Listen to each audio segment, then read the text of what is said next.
Eh bien, c'est déjà le 9e cours et je m'aperçois que nous sommes sur la pente descendante et que malheureusement, j'ai toujours trop à dire et qu'une heure ne me suffit pas à chaque semaine. Je me suis demandé si je devais passer une 2e année avec les chiffonniers, mais je pense que vous n'avez pas tous la même sympathie que moi pour cette confrérie. Et je ne prolongerai sans doute pas avec les chiffonniers pour l'année prochaine. Mais il me semble que vous avez compris que c'est une figure centrale et qu'elle est vraiment installée au carrefour de nombreuses déterminations et corrélations de toute nature, ce qui donne lieu à un cours qui n'est pas seulement littéraire, mais qui porte aussi sur la culture en général et sur la politique et sur l'économie de cette grande époque de la chiffonnerie, qui, je le rappelle, pour moi, est limitée, limitée à la Restauration, la monarchie de Juillet et le Second Empire, avec le sentiment qu'avant, le chiffonnier n'a pas pris son essor et qu'ensuite, c'est une survivance, c'est qu'il n'a plus la même activité économique et qu'il n'a plus les mêmes ressources symboliques ou culturelles. Il est donc au carrefour de beaucoup de choses. On a parlé notamment de sa place dans la littérature, mais aussi dans les arts et dans la photographie la semaine dernière. Mais il y a un aspect que je n'ai pas encore évoqué, que je voudrais traiter aujourd'hui, où je l'ai parfois effleuré, c'est cette dimension folklorique relevant de l'imagerie populaire, mais qui est aussi, je dirais, quasi sacrée, métaphysique. Le personnage, on l'a vu déjà, on l'a croisé, a une grande valeur allégorique. Alors certes, les feuilletonistes et les caricaturistes le traitent volontiers de philosophe ou de poète. On a vu de nombreuses images de cette nature, c'est le Diogène du ruisseau, et je signalais que ça leur épargnait de trop s'inquiéter de la réalité du métier, des conditions abjectes de l'existence. Mais la première image populaire est pleine de ressources beaucoup plus graves que je voudrais évoquer, c'est celle du diable. Le chiffonnier comme diable, plutôt bon diable, gentil diablotin. On a rencontré Asmodée de Jules Janin à l'ouverture de Paris, où le livre des 101, qui est l'un des premiers ouvrages, l'une de ses premières sommes panoramiques en 1831. Et je vous rappelle que cet ouvrage avait d'abord été annoncé dans la presse sous le titre « Le diable boiteux à Paris ». Je l'ai déjà évoqué, c'était une allusion au diable boiteux de Lesage, cet Asmodée qui transporte un étudiant, l'étudiant qu'il a libéré de sa bouteille, sur les toits de Madrid, en lui faisant découvrir toute une série d'aventures. Eh bien, l'Asmodée de Lesage se transforme avec Janin, en 1831, en chiffonnier de Paris, pour introduire l'avatar moderne du roman classique. Et voici ce qu'on lit sous la plume de Janin en 1831. Plus tard, c'est Asmodée qui parcourt les siècles. Il s'est chargé d'une hotte de chiffonnier. Il a cherché les mœurs et les histoires dans tous les égouts de Paris. Naguère, il était sur les toits brillants de lumière. Nous l'avons vu dans les carrefours, un falot à la main. Le croc informe avait remplacé l'élégante béquille. Autrefois, il écrivait ses livres sur le dos de la fiction. Jolie prostituée aux cheveux parfumés qui lui prêtait sa blanche épaule et accroupie à moitié et souriant avec intelligence, le voilà qui change de caractère à présent. À présent, c'est à lui à s'accroupir. Le voilà, les deux genoux dans la boue, qui écrit ses tablettes sur la borne. Asmodée, véritable démon, spirituel fou, inépuisable critique, même dans sa hotte, il a trouvé des choses charmantes. Même sur la borne, il a écrit des chefs-d'œuvre. Alors le Jules Janin de 1831, c'est celui du roman. l'âne mort et la femme guillotinée, dont j'ai parlé à plusieurs reprises. Ce n'est pas le Jules Janin qui, plus tard, sera un notable et condamnera notamment le mélodrame de Félix Pyat et l'épisode dans lequel on trouve la couronne du roi dans la hotte. On a donc une transformation de l'Asmodée de Lesage en chiffonnier, et je crois que je vous ai déjà montré le frontispice du volume par Henri Monnier, où l'on voit Asmodée brandissant sa béquille au-dessus de Diogène avec sa lanterne devant son tonneau, et de Mercier rédigeant son tableau de Paris au coin d'une borne. Asmodée est donc redescendu des toits de la ville, c'est sur le pavé, accroupi dans la boue des ruisseaux, muni du crochet au lieu de la béquille qu'il compose son œuvre, avec cette idée que le coin de la borne, c'est la bouche de la vérité dans le Paris moderne. Et avec le tableau de Paris de Mercier, le diable boiteux de Lesage est donc bien la seconde référence récurrente, permanente, essentielle de cette littérature panoramique du XIXe siècle parisien. En 1842, l'affiche de La Grande Ville, ouvrage dont je vous ai aussi parlé, intitulé Nouveau tableau de Paris, montre deux diables équipés d'une queue fourchue et de cornes. L'un soulève le rideau pour révéler la scène, celui qui est en haut, et l'autre est un artiste peintre avec son chapeau, non pas un chiffonnier donc. Et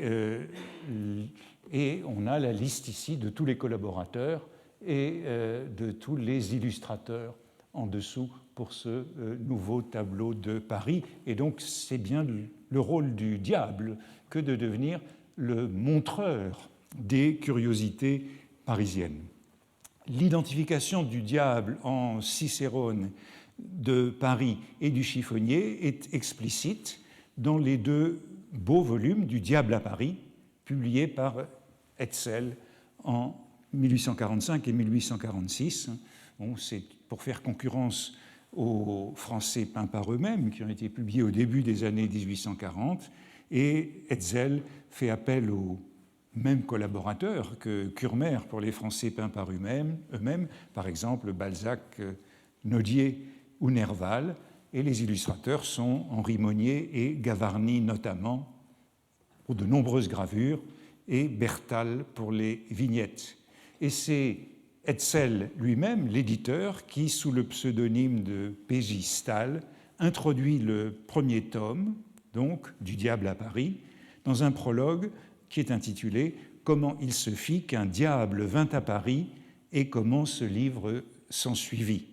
Satan, qui s'ennuyait, visita un jour l'enfer et il y rencontra un nombre disproportionné de Parisiens et de Parisiennes, ce qui l'étonna, et il envoya son diablotin Flamèche, qui est son petit secrétaire, comme ambassadeur à Paris, pour qu'il lui donne chaque semaine des nouvelles de cette ville démoniaque.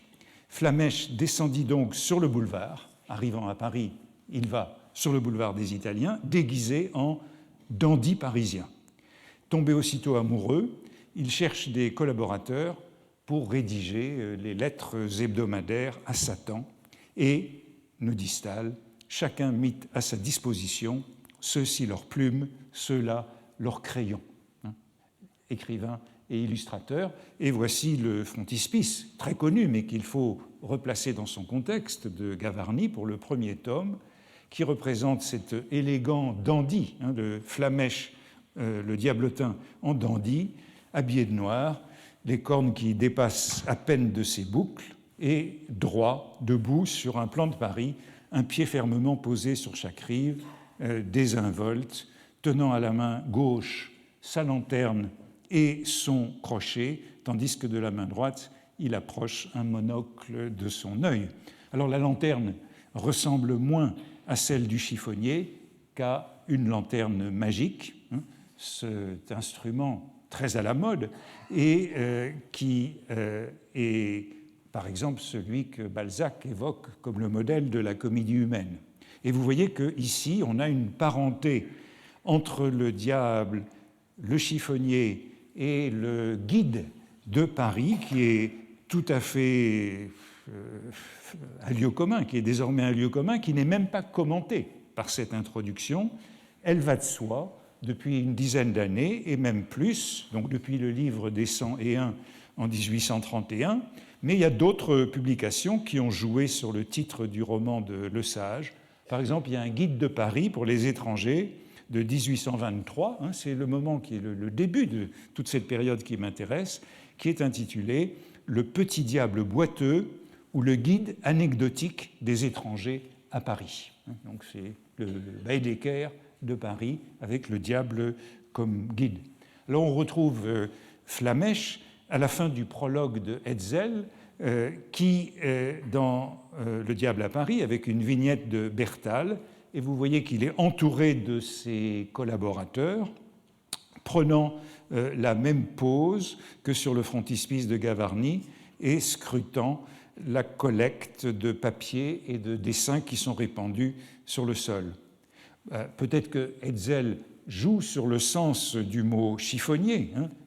On a vu depuis le début que le chiffonnier, c'est à la fois l'homme et le meuble, comme dans le deuxième spleen de Baudelaire, puisque les écrivains et les dessinateurs qui ont été recrutés par Flamèche sont censés déposer leurs papiers dans ce qui s'appelle le tiroir du diable.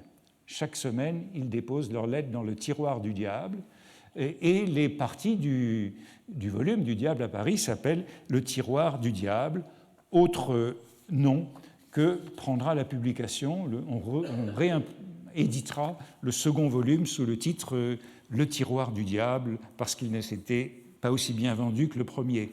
Et sur la vignette, vous voyez que l'un des dessinateurs tient un carton, un dessin intitulé « Le miroir du diable » et non le tiroir. Et là aussi, je crois qu'il y a un jeu qui nous montre que ces termes miroir et tiroir se valent, un peu là aussi comme dans le deuxième spleen de Baudelaire. À la fin du premier volume du Diable à Paris, voici la table des matières qui est surplombée par une vignette de Bertal qui nous montre Flamèche renversant sa hotte. La hotte, c'est ce panier du chiffonnier. Cette hotte est numérotée 1, comme le veut la préfecture de police. Les hottes sont numérotées, c'est le premier volume. Et dans le fond, il y a ce petit diablotin, comme le petit diablotin de Charles Nègre la semaine dernière, une hotte plus grande que lui, qui apporte une seconde hotte qui est numérotée 2. C'est le second volume qui est là. Et sur l'amas des papiers, tous ces papiers, on peut lire les noms. Voilà le crayon qui est là. Voilà la lanterne magique. On peut lire tous les noms sur les papiers. Ce sont les noms des collaborateurs principaux pour les textes et les dessins: Gavarni, Bertal, Stahl, Hetzel lui-même, Sand, Georges Sand, Balzac, Musset, Soulier, Gautier, Housset, Gosselin, Carr, Méry. L'affiche qui sert de réclame au volume reprend la pose et les mêmes éléments: hotte, crochet, lanterne, de nouveau avec ce moulin des hauteurs de Paris qu'on avait vu dans le frontispice, le moulin de Montmartre à l'arrière-plan. Alors on a là donc un diable de Paris qui ne boite plus. On n'a plus trace de cette boiterie et qui a pour de bon troqué sa béquille pour la canne à bec. Mais on continue dans le même volume. Voici une représentation du chiffonnier dans ce volume du Diable à Paris. C'est une image de Gavarni, justement, qui représente un chiffonnier comme nous y sommes habitués, le chiffonnier du répertoire, barbu, vêtu de guenilles et coiffé d'un chapeau cabossé.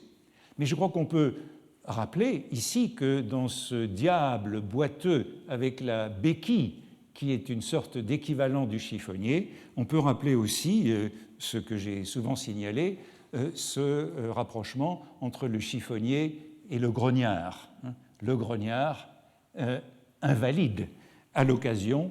Voici par exemple une représentation d'un chiffonnier par Jean Gigou, peintre connu, illustrateur connu.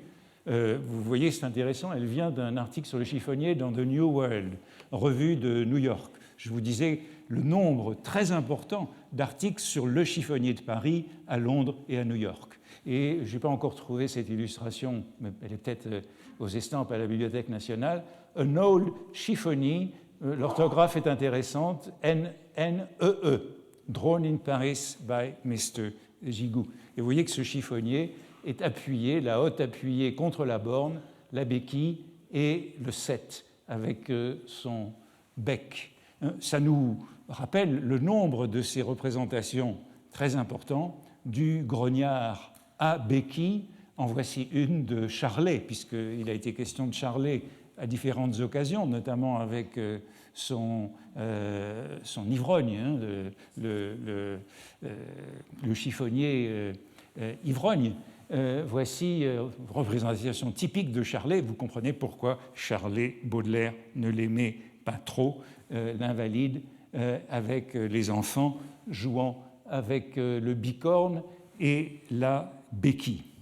Vous vous souvenez également, dans ce rapprochement du chiffonnier et du diable, du passage que j'ai évoqué de Balzac dans Une double famille. J'ai dit Balzac ne parle jamais du chiffonnier, sauf à une seule occasion, et à cette occasion, elle était très intéressante puisqu'il disait que c'était le chiffonnier immortalisé par Charlet, qu'il avait rencontré dans la rue de Paris, rue de la Chaussée-d'Antin justement, et que ce chiffonnier immortalisé par Charlet, il l'appelait membre du comité des recherches, ce qui nous avait reconduit à la Révolution française. Mais dans cet épisode d'une double famille, le personnage, le héros de l'histoire, se servait du chiffonnier comme instrument d'un plan diabolique pour se venger du monde. Il avait souffert de cette double vie adultère et il demandait à ce chiffonnier, à qui il allait donner un billet de 1000 francs, avec ce billet de 1000 francs, de faire le mal, te disputer, battre ta femme, crever les yeux de tes amis, etc. Et il lui disait « Ne change rien à ce programme où le diable saurait tôt ou tard se venger de toi. » Et il s'éloignait en disant « Voilà mon compte soldé avec l'enfer. » Il y a donc un rapport très proche du chiffonnier et du diable, boiteux ou non. Ils sont solidement associés dans l'imagination littéraire, et je dirais non seulement avec une intention ironique, comme dans Le diable à Paris de Hetzel, ou perverse, comme dans La comédie humaine, comme dans ce passage d'une double famille, mais je crois qu'il y a des passages où on peut voir un sens beaucoup plus grave, où de l'imagerie populaire on touche au mythe et au sacré, comme dans un très beau passage du Rhin de Victor Hugo en 1842, où Hugo retrouve un chiffonnier dans une allégorie médiévale de Satan le jour du jugement dernier, en visitant la cathédrale de Fribourg en Suisse. Et donc dans cette visite de la cathédrale de Fribourg, il y a une sorte de conte auquel Hugo se livre, dont on ne connaît pas bien les sources. Ça s'appelle « Légende du beau Bécopin et de la belle Bouldour », où l'on voit que le diable lui-même a tort d'être gourmand. Et voici ce qu'écrit Hugo. Le diable, je commence ici, le diable a coutume d'emporter les âmes qui sont à lui dans une hotte, ainsi que cela peut se voir sur le portail de la cathédrale de Fribourg en Suisse, où il est figuré avec une tête de porc sur les épaules, un croc à la main et une hotte de chiffonnier sur le dos. Car le démon trouve et ramasse les âmes des méchants dans des tas d'ordures que le genre humain dépose au coin de toutes les grandes vérités terrestres ou divines. Le diable n'avait pas l'habitude de fermer sa hotte, ce qui fait que beaucoup d'âmes s'échappaient grâce à la céleste malice des anges. Le diable s'en aperçut et mit à sa hotte un bon couvercle orné d'un bon cadenas. On ne connaît pas la source de ce récit de Hugo, mais ce qui m'intéresse évidemment, c'est cette identification du chiffonnier moderne avec sa hotte et son croc dans Le Diable de Fribourg que voici. Dans cette sculpture de la cathédrale, du portail de la cathédrale de Fribourg, le seul élément reconnaissable, c'est le panier du diable. Et il est transformé en hotte de chiffonnier par l'écrivain, qui appelle aussitôt son compagnon inséparable le crochet, que Hugo pense identifier dans ce qui n'a rien d'un crochet, mais qui est le bâton du diable. Le bâton du diable devient un croc, et aussitôt sont appelés par cette analogie le tas d'ordures et le coin des bornes. Tout ça vient dans le passage de Hugo, inséparable de la hotte et du crochet, immanquablement convoqué. Je ne m'attendais pas, en faisant ce cours sur le chiffonnier, à être aussi réconcilié avec Hugo, mais il est vrai que Hugo est bien le grand chiffonnier de la période. C'est lui qui explore le plus systématiquement toutes les virtualités de ce système du chiffonnage avec des métaphores et des allégories qui n'en finissent pas. Vous voyez qu'à partir de cette sculpture de Fribourg, Hugo invente une magnifique image qui est conforme aux figurations symboliques du chiffonnier. On en avait rencontré déjà dans les châtiments, dans toute la poésie, où le chiffonnier est chargé des âmes des méchants. Bon, il est vrai que, vous voyez que ce chiffonnier a une tête de porc, nous dit Hugo. Il est vrai que lorsque un chiffonnier est représenté sous une forme animale, c'est notamment la forme du cochon qu'il emprunte.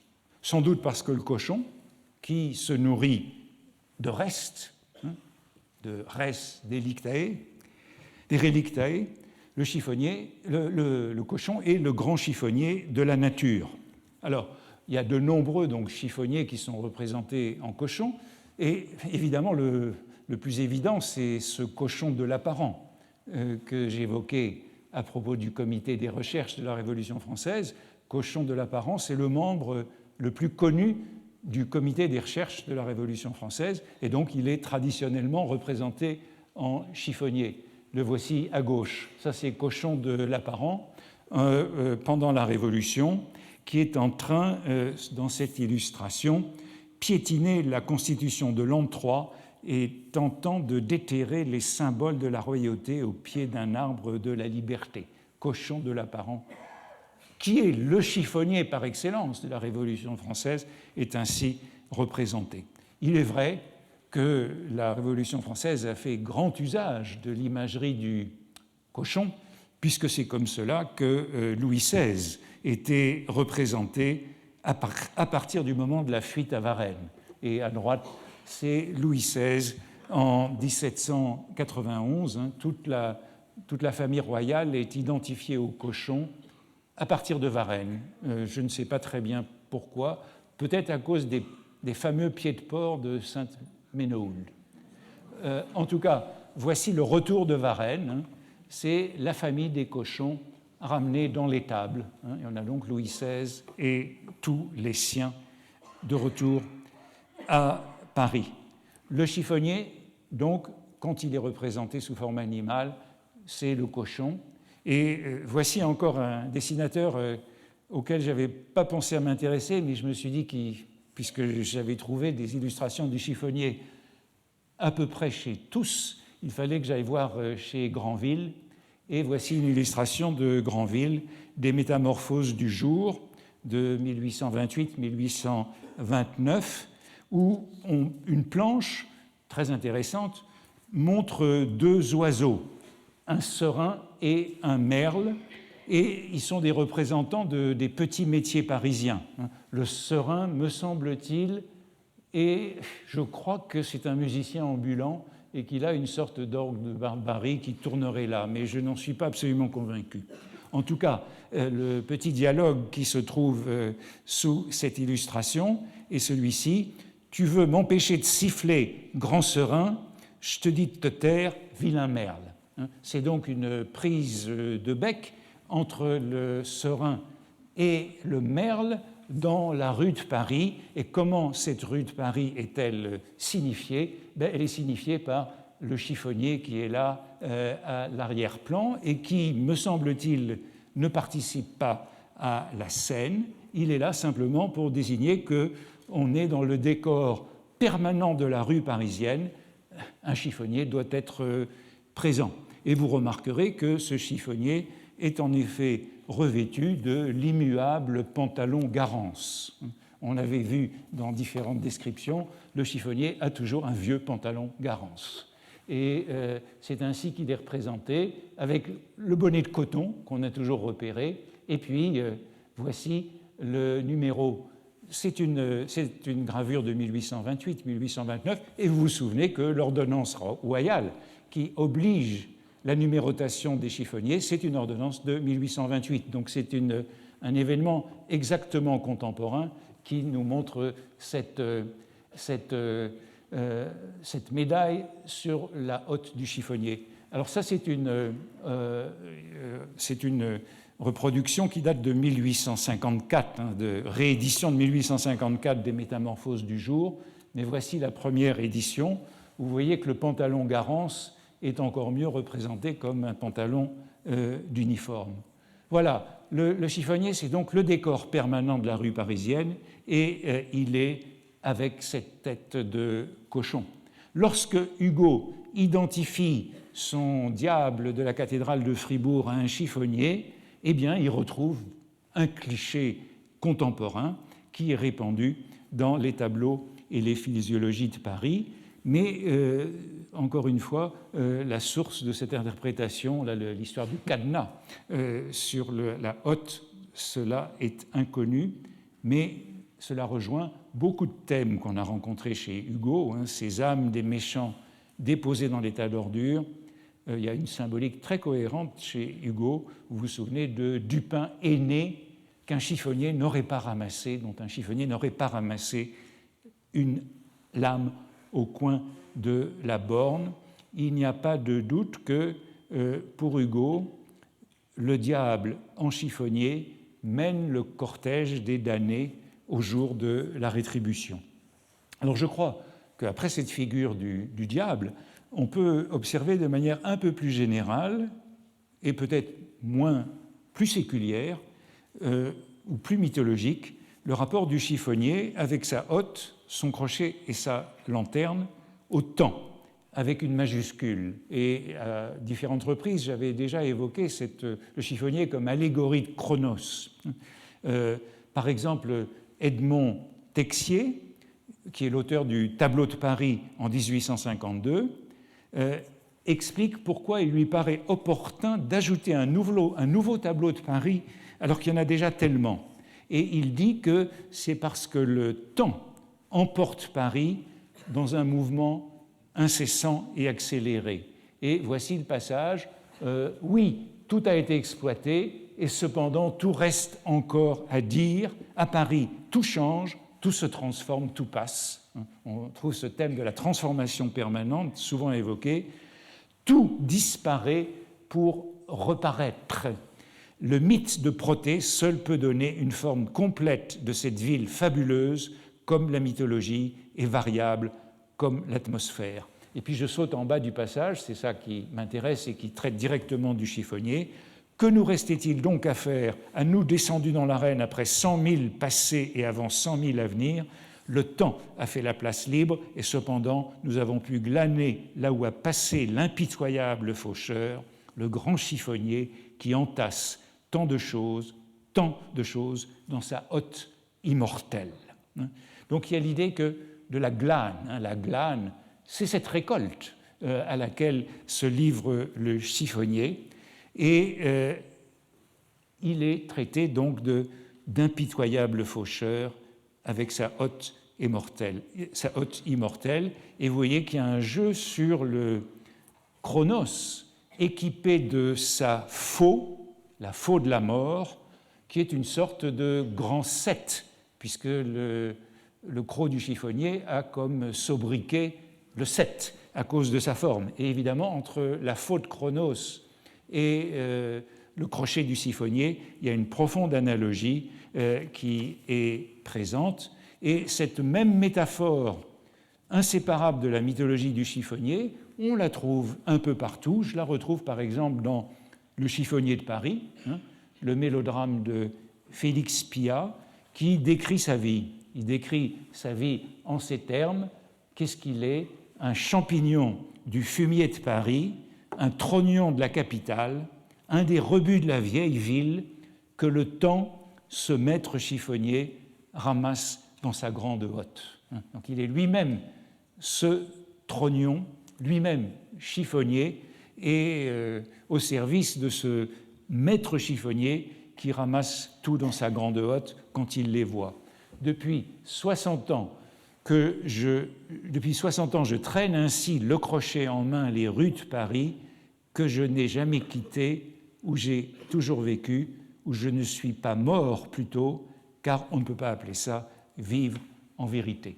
Alors voilà un rapport intéressant du chiffonnier avec la mort, le temps, Chronos, le grand chiffonnier, et le chiffonnier qui, on va retrouver ce thème, qui est un thème très baudelairien, le chiffonnier qui ne peut pas mourir.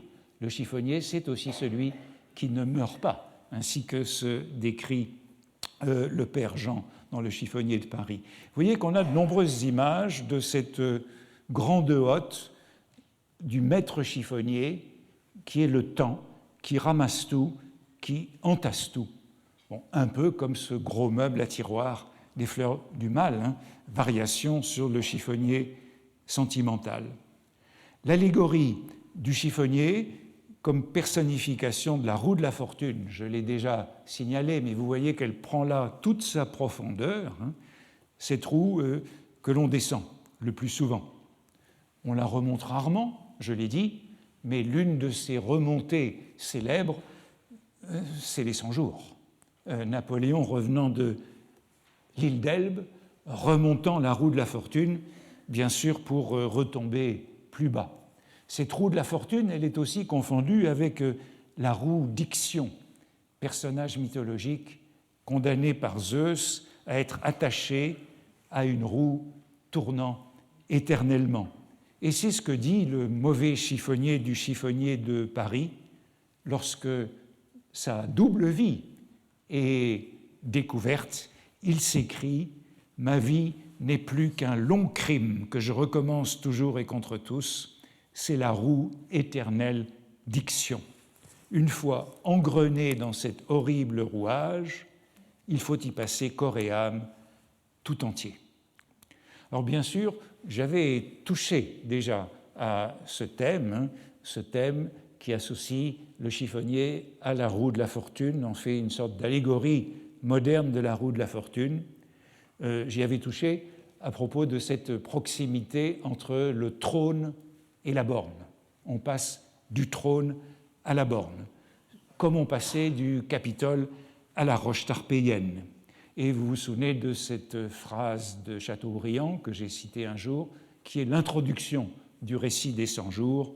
Il y a partout une chaumière auprès d'un palais, un homme qui pleure auprès d'un homme qui rit, un chiffonnier qui porte sa hotte auprès d'un roi qui perd son trône, pour introduire les 100 jours. Cette proximité du roi qui perd sa couronne et du chiffonnier qui porte sa hotte. Et Berthaud, que j'ai souvent cité, qui a écrit la physiologie du chiffonnier dans Les Français peints par eux-mêmes en 1840, fait un pas de plus dans cette analyse. Voici la fin de son article des Français peints par eux-mêmes. Il voit une femme qui apparaît à la fin de cette description. Bon, d'abord, il y a une tirade démocratique, fraternitaire, aux prolétaires, aux députés, aux pairs de France. Voici bien longtemps que la guerre existe entre vous, mais en fait, devant la mort, vous êtes tous les mêmes. Entre le chiffonnier et le pair de France et le roi, il n'y a pas de différence. Et ça se termine ici. Croyez-moi, mes seigneurs, prenez une autre voie. Plutôt que d'aiguiser vos dents les uns contre les autres, aimez-vous en frères, les grands et les petits, et pensez quelquefois à cette pâle chiffonnière qui elle aussi se plaît dans la pourriture humaine, aime la fange dans les haillons et les manteaux d'or, boit les ulcères à pleine bouche et sans cracher, terrible porte haute qui vous ramassera tous et qu'on appelle la mort. Donc, cette confusion du chiffonnier avec le temps, maître chiffonnier, la mort, grande faucheuse, et ça fait donc de lui l'instrument, l'exécuteur du jugement dernier, de la malédiction éternelle. Mais bien sûr, et je voudrais en venir à une troisième représentation, il est l'exécuteur du jugement dernier, mais il est aussi la victime. Il y a toujours cette possibilité du retournement entre le roi et le chiffonnier. Il est l'instrument de la rétribution finale, mais il est aussi la victime du jugement. Et la troisième figure que je voudrais évoquer, c'est celle de cette accointance permanente du compagnon de la hotte avec le juif errant, condamné à marcher toujours, ou du moins jusqu'à la fin des temps, jusqu'au jour du jugement dernier. Et c'est très intéressant de voir que dans son tableau de Paris, qui est l'un des premiers textes sur le chiffonnier, portrait du chiffonnier, Mercier est déjà sensible à cette affinité de la chiffonnerie et de la judéité. Il passe le chapitre sur le chiffonnier que j'ai dû vous lire lors du premier cours, eh bien, il vient après le chapitre sur le Pont-Neuf et les commerces juifs misérables autour du Pont-Neuf. Voici comment se termine la description du Pont-Neuf. Ce peuple juif est riche, il défile du matin au soir des morceaux d'étoffe, de soie et de coton, ils font de l'argent de ce qui paraîtrait à d'autres yeux ne devoir remplir que la hotte du chiffonnier. Donc la description du Pont-Neuf se termine par la hotte du chiffonnier. Et puis on passe au chapitre suivant, le chiffonnier, je l'ai prononcé, ce mot ignoble, me le pardonnera-t-on? Le voyez-vous, cet homme qui, à l'aide de son croc, ramasse ce qu'il trouve dans la fange. Et ce qui est très intéressant, c'est qu'il n'y a même pas à faire de transition. Le cheminement de la pensée est évident.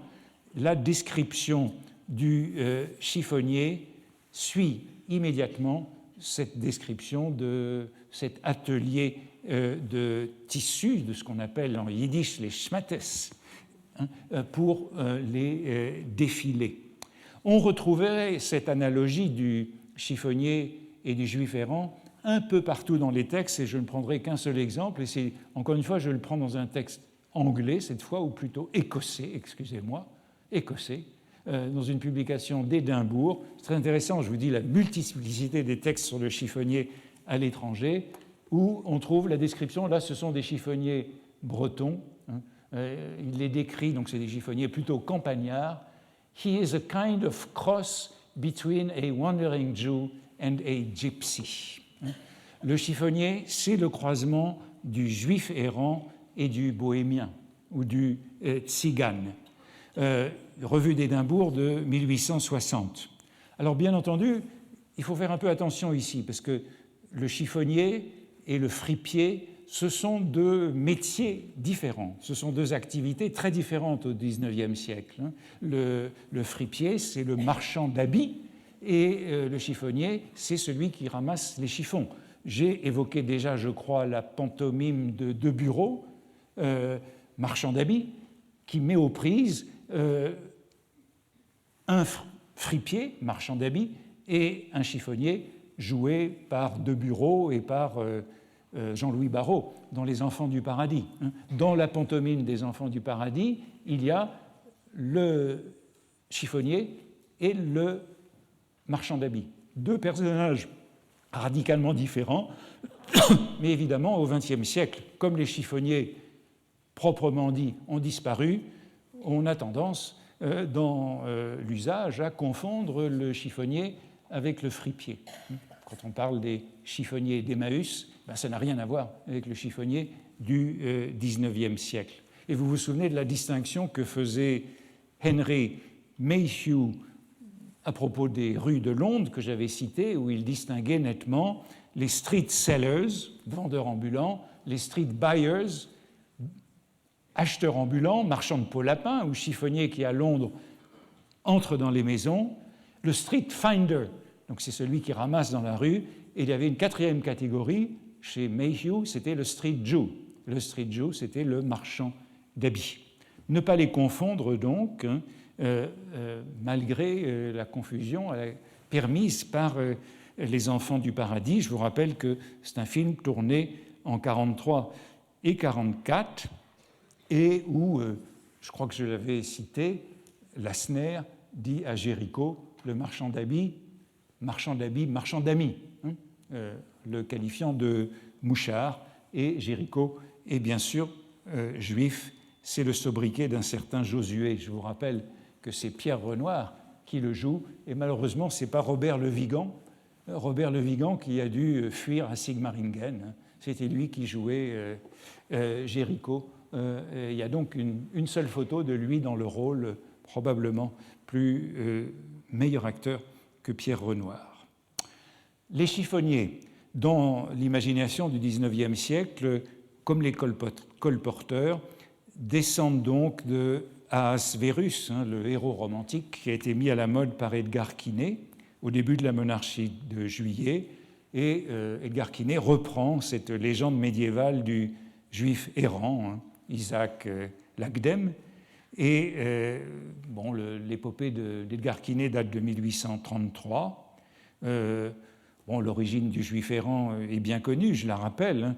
Le Christ qui porte sa croix sur l'épaule s'arrête devant la maison d'Ahasverus, lui demande de se reposer sur son banc, et Ahasverus lui réplique « Marche, marche », à quoi le Christ répond en le maudissant. Ça, c'est le texte d'Edgar Quinet. « Pourquoi l'as-tu dit, Ahasverus, c'est toi qui marcheras jusqu'au jugement dernier pendant plus de 1000 ans. Va prendre tes sandales et tes habits de voyage. Partout où tu passeras, on t'appellera le juif errant. C'est toi qui ne trouveras ni siège pour t'asseoir, ni source de montagne pour te désaltérer. À ma place, tu porteras le fardeau que je vais quitter sur la croix. Tu seras l'homme qui ne meurt jamais. » Donc c'est lui qui portera toujours. C'est le portement de croix transféré sur le juif errant, et tu ne mourras jamais. Alors bien sûr, ce personnage est très important au milieu du XIXe siècle. Il a été récupéré par Eugène Sue. Hein. Le feuilleton qui a pris la suite des mystères de Paris est intitulé « Le juif errant », et puis par Alexandre Dumas dans Isaac Lacédème. Et on trouverait un peu partout cette comparaison donc, du chiffonnier et du juif errant. Dans l'une des premières physiologies du chiffonnier, celle de Nicolas Brasier, que j'avais cité déjà, dans le Nouveau Paris au XIXe siècle, en 1834, le chiffonnier est appelé le juif errant de la société. Il marche toujours, toujours, sans jamais arriver. Bon, avant l'homme des foules d'Edgar Poe et de Baudelaire, c'est ce chiffonnier qui n'arrête pas de marcher. Et là aussi, dans le chiffonnier de Paris de Félix Piat, le mauvais chiffonnier, quand son forfait est découvert, s'écrie « Allons, marche, juif errant du crime ». Peut-être qu'il faut aussi rappeler ici, puisque à chaque leçon, je m'aperçois que je dis un mot de Champfleury, il est toujours là, il passe toujours par là, que dans l'histoire de l'imagerie populaire de Champfleury, de 1869, il y a, pour commencer, une bonne centaine de pages sur l'imagerie du juif errant. Il me faut ici dire quelques mots d'un personnage très important de cette période qui est, au fond, le modèle du juif errant moderne et qui est une sorte de croisement de clochard et de chiffonnier. C'est une sorte d'alter ego de Liard. Vous vous souvenez de Liard, c'est le Diogène moderne, le chiffonnier philosophe depuis les représentations de Traviès en 1832.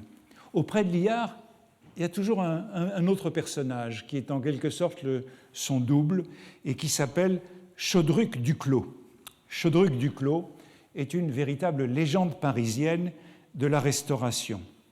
C'est un individu qui a hanté les colonnes du jardin du Palais Royal entre la Restauration et 1830. Il a toujours été présent. C'était un Vendéen, c'était un royaliste, c'était un contre-révolutionnaire qui considérait que le nouveau pouvoir ne l'avait pas assez récompensé de ses services, des services qu'il avait rendus pendant la Révolution et sous l'Empire. Et pour se venger de Louis XVIII et de Charles X, il a vécu en clochard pendant toutes ces années dans la colonnade du Palais Royal. Il était l'ermite du Palais Royal en se promenant en haillons, et Pierre Larousse, dans son dictionnaire, dit qu'il, par sa protestation déguenillée contre ce qu'il appelait l'ingratitude des hommes. Et voici on a de multiples représentations de Chodruc Duclos. Le voici dans un livre, il y a beaucoup de livres sur lui. Ça, c'est une lithographie de la Bibliothèque nationale en 1829. Ça, c'est Chodruc Duclos dans un livre plus tardif qui est intitulé « Les célébrités de la rue ». Paris grotesque, les célébrités de la rue de Charles Iriart. Chodruc Duclos, l'homme à la longue barbe. Et il est donc le double de Liard. Le voici, vous voyez bien les colonnes du Palais Royal que je traverse pour venir de chez moi faire mon cours. Voilà, je passe dans ces colonnes et bon, j'espère voir Chodruc Duclos, qui n'y est plus. Le voici dans frontispice d'un autre ouvrage sur lui, où on le voit avant, parce que c'était un dandy en 1800, sous le Directoire, pendant les guerres, et enfin après, toujours représenté en clochard du Palais Royal.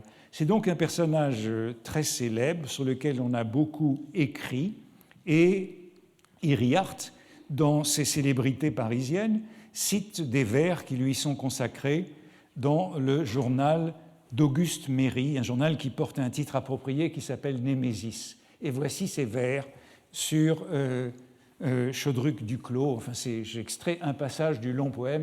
Vous voyez que ça se passe sur cette obscure plèbe. Voilà. Les terrestres damnés l'ont élu pour monarque. C'est l'archange déchu, le Satan bordelais, il est de Bordeaux, le juif errant chrétien, le melmoth du palais, jamais l'ermite Paul, le virginal Macaire, marabout à la pointe, fakir, santon du Caire, Brahme, Guèbre, Parsi, adorateur du feu, n'accomplit sur la terre un plus terrible vœu. Depuis 7 ans entiers, bon, et ça continuera encore longtemps, de colonne en colonne, comme un soleil éteint, ce spectre tourbillonne.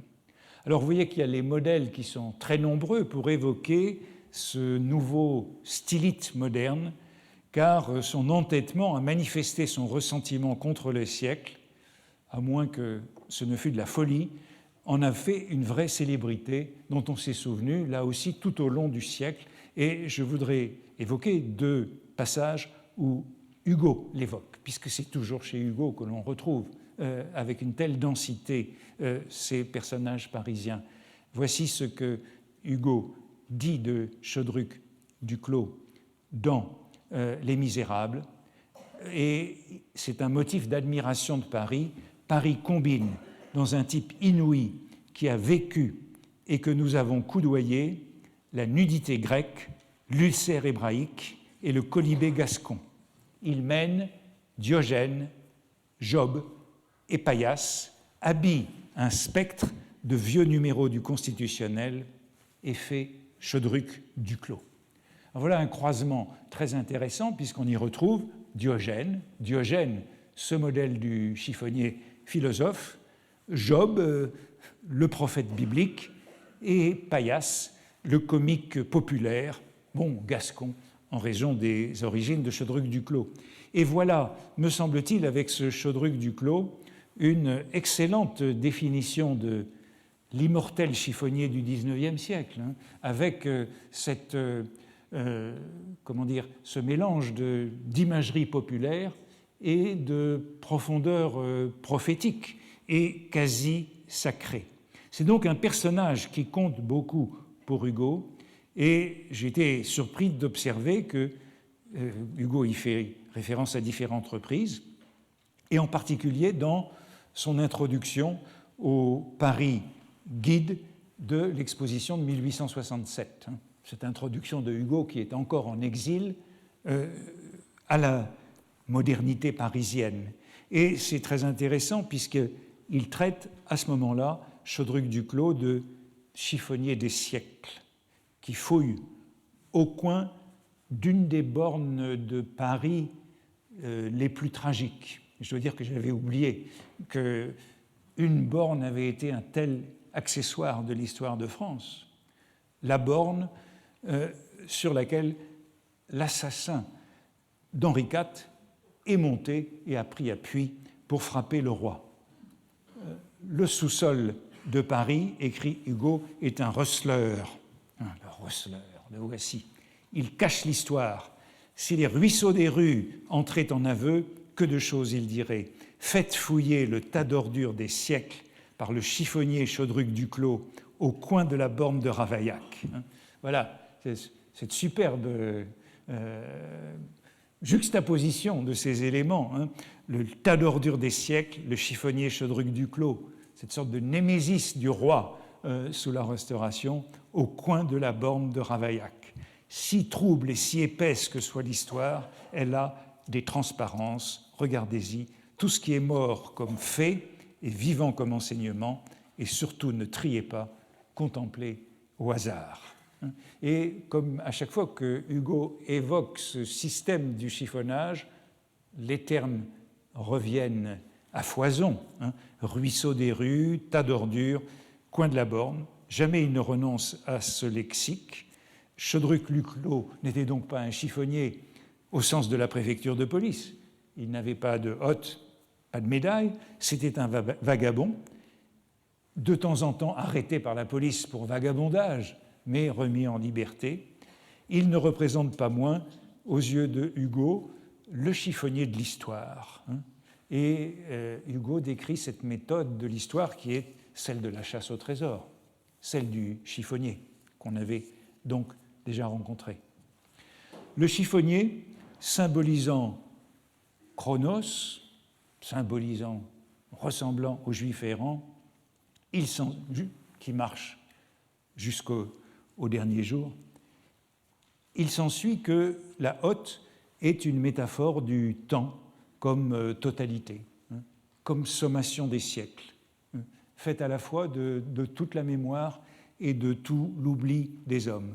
La hotte figure l'espérance de la fin et l'attente éternelle, et vous avez vu que ce chiffonnier juif errant est condamné à vivre à perpétuité.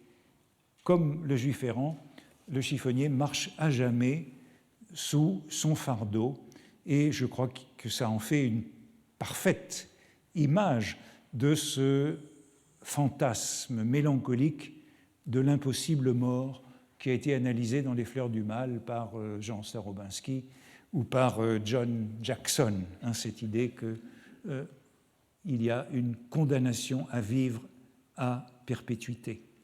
Alors on trouverait de nombreux exemples dans la littérature de cette hotte métaphorique de la mort et de l'immortalité mélancolique, comme dit Starobinski, à la grande époque du chiffonnage. Et je voudrais en retenir deux.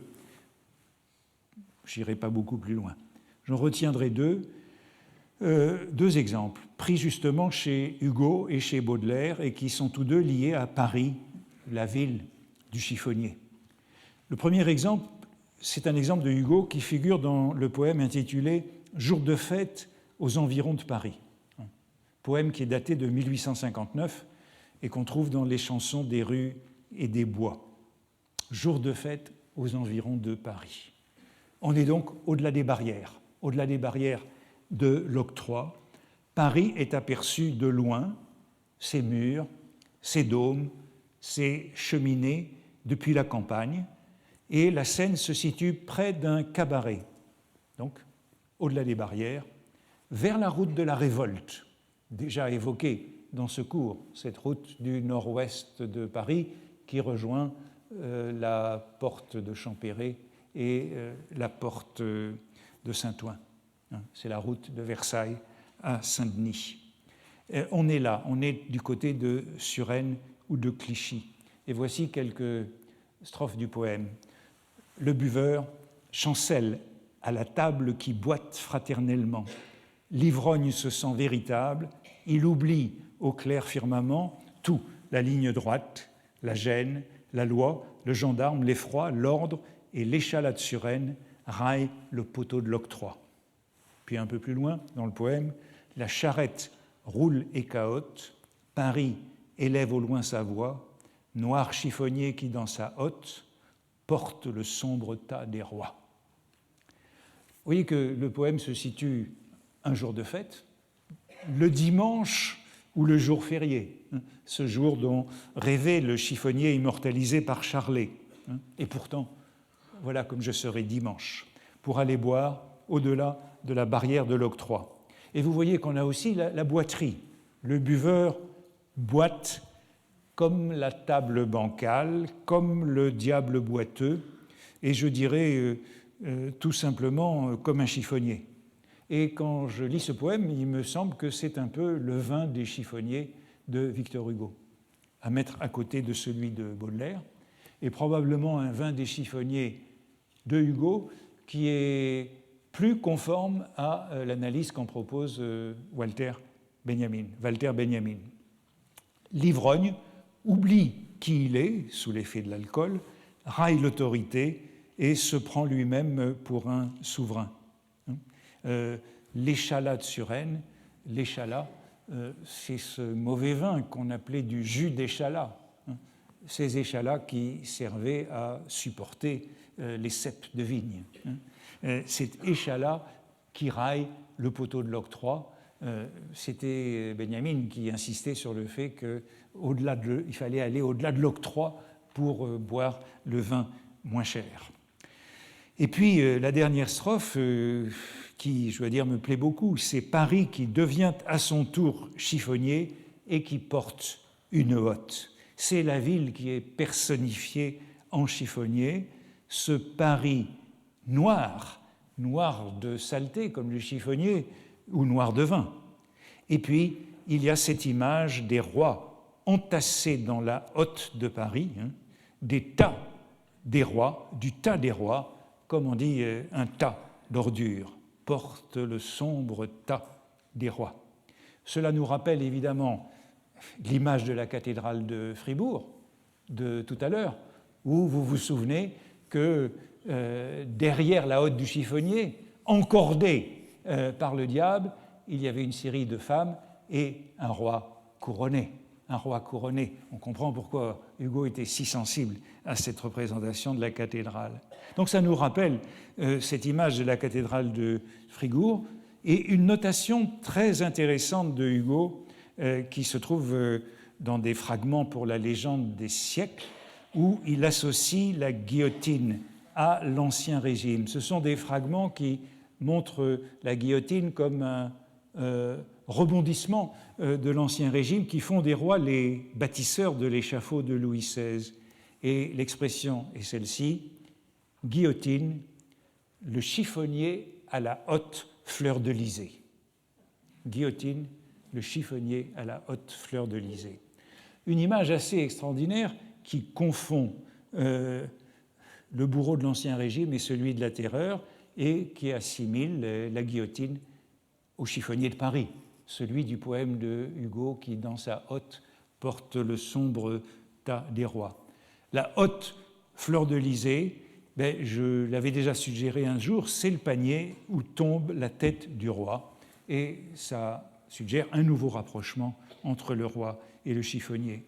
Et dans ce poème de Hugo, Paris se fait donc chiffonnier qui, comme le diable à tête de porc de Fribourg, traînait un roi, emporte le tas des rois, découronnés, décapités, déposés par les révolutions qui sont toutes nées à Paris et ont déchu les souverains les uns après les autres. Vous voyez que le sens du grand chiffonnier, du maître chiffonnier, va bien au-delà de l'imagerie populaire et du pittoresque folklorique. Un mot de l'exemple de Baudelaire que je veux évoquer pour finir. Il figure dans Confession, poème des Fleurs du Mal, daté de 1853, et la scène a lieu après une nuit de déambulation dans les rues de Paris, du poète en compagnie d'une femme. Et le long des maisons, sous les portes cochères, des chats passaient furtivement, l'oreille au guet, ou bien, comme des ombres chères, nous accompagnaient lentement. Bon, ce sont donc ces chats errants de Paris qui, à juste raison, craignent le croc du chiffonnier, on l'a vu. Mais c'est la femme qui exprime sa nostalgie lors du matin étincelant qui suit et qui se plaint que rien ici-bas n'est certain, que tout craque, amour et beauté, jusqu'à ce que l'oubli les jette dans sa hotte pour les rendre à l'éternité. Bon, voici la hotte. Amour et beauté sont destinés à passer, à se retrouver au rebut. Que la hotte soit ici celle du chiffonnier, c'est ce que Jean Pommier avait déjà signalé dans la mystique de Baudelaire, et il renvoyait d'ailleurs au mélodrame de Piat, le chiffonnier de Paris, pour interpréter cette hotte comme une allégorie du temps. Et vous vous rappelez sûrement la caricature de Gavarni que je vous ai montrée un jour, du bal de l'opéra, du bal masqué, où un chiffonnier est présent au bal de l'opéra sans qu'on sache si c'est un travestissement ou si c'est un véritable chiffonnier qui a réussi à s'introduire dans le bal de l'opéra et qui dit aux deux femmes avec leurs dominos « Je ramasse toutes vos vieilles blagues d'amour ». C'est donc le chiffonnier qui ramasse l'amour et les jette dans sa hotte, comme à la fin du poème Confession. Ramassant tout, emportant tout, le chiffonnier est le chronos de la vie moderne et de la ville moderne. Comme il y a un peintre de la vie moderne, il y a un chronos de la vie moderne. Et le crochet de fer a remplacé la faux du Dieu pour symboliser la mort ou pour la donner. Et, comme de juste, on trouve une lithographie de Daumier dans le Charivari en juillet 1867, juste avant la mort de Baudelaire, qui représente ceci. La mort en chiffonnier. Et on a ici une allusion aux récentes négociations diplomatiques qui sont consécutives à la guerre austro-prussienne de 1866, et puis à l'exposition universelle. C'est en juillet 67, pendant la Révolution, pendant l'exposition universelle, et Daumier représente expressément Chronos en chiffonnier, la barbe blanche, alors que quand on voit un chiffonnier, il a toujours une barbe noire dans les représentations, vêtu d'une tunique au lieu du pantalon garance et muni d'une grande hotte débordant de chiffon et de paperasse, ainsi que d'une énorme faux qui est bien ce grand 7 du chiffonnier, où on le voit bien ainsi représenté en chiffre 7. Il fouille dans un tas devant un mur où l'affiche annonce l'exposition, et en bas la légende est celle-ci. Elle en a usé du papier, la diplomatie en 1867, de quoi faire joliment des cartouches. C'est la mort qui est annoncée dans ces cartouches du chiffonnier.